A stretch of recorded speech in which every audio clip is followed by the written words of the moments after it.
चंद्रयान-3 के बाद इसरो तथा था भारत का नया मिशन सूर्य। आज इसी मिशन के बारे में विस्तार से जानने के लिए ये रिपोर्ट खास आपके लिए।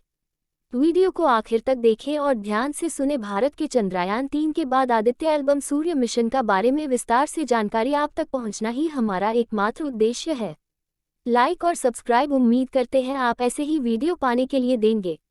भारतीय अंतरिक्ष अनुसंधान संगठन इसरो 2 सितंबर को अपने सौर मिशन आदित्य L1 को शुरू करने के लिए पूरी तरह तैयार है। अंतरिक्ष यान श्रीहरिकोटा के सतीश धवन अंतरिक्ष केंद्र से सुबह 11:50 बजे उड़ान भरेगा। आदित्य L1 सूर्य का अध्ययन करने वाला देश का पहला अंतरिक्ष आधारित मिशन होगा और इस मिशन का उद्देश्य सूर्य पर अंतरिक्ष मौसम और गैसों का अध्ययन करना है और अंतरिक्ष यान को सूर्य पृथ्वी के लैग्रेंज बिंदु 1 के चारों ओर एक हेलो कक्षा में रखा जाएगा।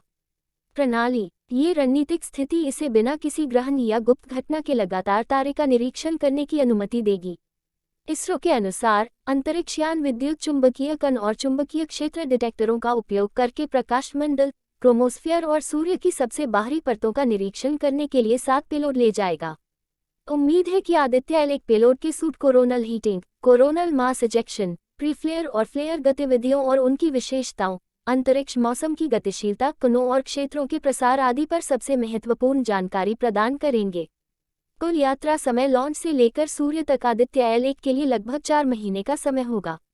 अंतरिक्ष यान अपनी यात्रा के लिए इसरो के ध्रुवीय उपग्रह प्रक्षेपण यान PSLV-XL पर सवारी करेगा। अंतरिक्ष यान पहले ही श्रीहरिकोटा पहुंच चुका है। प्रक्षेपण यान अंतरिक्ष यान को अंतरिक्ष में ले जाएगा और फिर आदित्य L1 उससे अलग हो जाएगा। चंद्रयान-3 के लॉन्च के बाद आदित्य L1 इसरो का लगातार दूसरा मिशन है। सबसे पहले आपको ये जानना चाहिए कि यह इसरो का पहला सौर मिशन है और लॉन्च 2 सितंबर 2023 को होगा। दूसरे, इसमें 7 पेलोड हैं जिनका हमने ऊपर उल्लेख किया है और प्रत्येक पेलोड मिशन में महत्वपूर्ण भूमिका निभाता है। आदित्य L1 का उद्देश्य सौर पवन पैटर्न, ऊर्जा पैटर्न और सूर्य से संबंधित अन्य महत्वपूर्ण जानकारी का अध्ययन करना है। Lagrangian point 1 L1 landing point है जहां सूर्य पैटर्न का अध्ययन करने के लिए आदित्य L1 को रखा जाएगा। हिंदू पौराणिक कथाओं में सूर्य देवता के नाम पर नामित आदित्य L1 को ध्रुवीय उपग्रह प्रक्षेपण यान 1 से संस्करण PSLV-XL द्वारा अंतरिक्ष में भेजा जाएगा। प्रारंभ में निम्न पृथ्वी कक्षा LEO में स्थापित वेधशाला का प्रक्षेप पथ फिर अंडाकार कक्षा में स्थानांतरित हो जाएगा।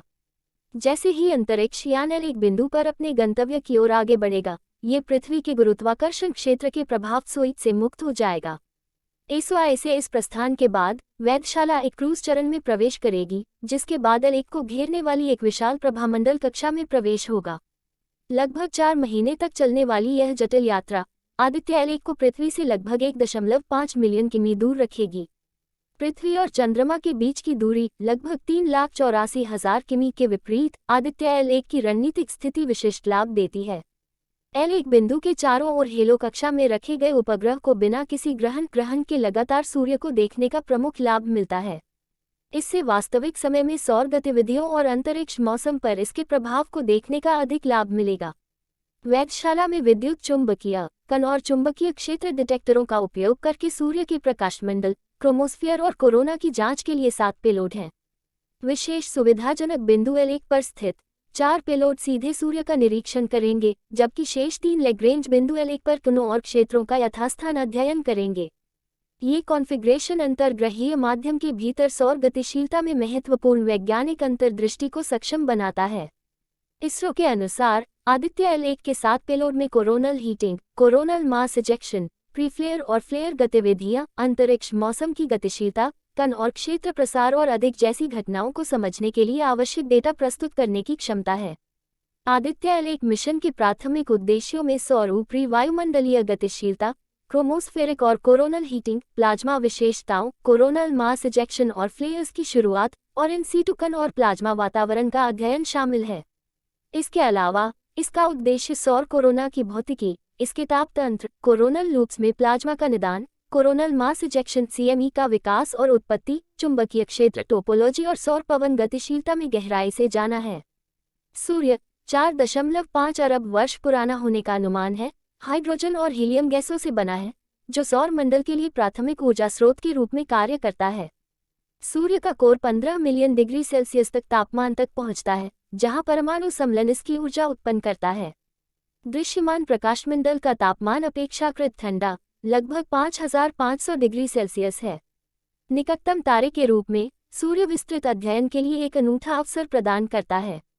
अंतरिक्ष यान, संचार प्रणालियों और यहां तक कि अंतरिक्ष यात्रियों पर उनके संभावित प्रभावों के कारण इसकी विस्फोटक घटनाओं और ऊर्जा रिलीज को समझना महत्वपूर्ण है। सूर्य की अत्यधिक तापीय और चुंबकीय घटनाएं अन्यथा दुर्गम घटनाओं के अध्ययन के लिए एक प्राकृतिक प्रयोगशाला बनाती हैं। इसरो इस बात पर जोर देता है कि आदित्य L1 पर लगे सभी 7 पेलोड विभिन्न भारतीय प्रयोगशालाओं द्वारा स्वदेशी रूप से विकसित किए गए हैं, जो सौर अनुसंधान में प्रगति में महत्वपूर्ण योगदान दे रहे हैं। सूर्ययान आदित्य L1 के बारे में और भी जानकारी पाने के लिए हमारे YouTube चैनल नेशनल हिस्ट्रिक पर बने रहे। आज के लिए इतना ही। ऐसे ही भारत के नए नए उन्नति के बारे में विस्तार से खबर अब तक पहुंचाने का काम चलता रहेगा। तब तक के लिए इजाजत दीजिए। नमस्कार।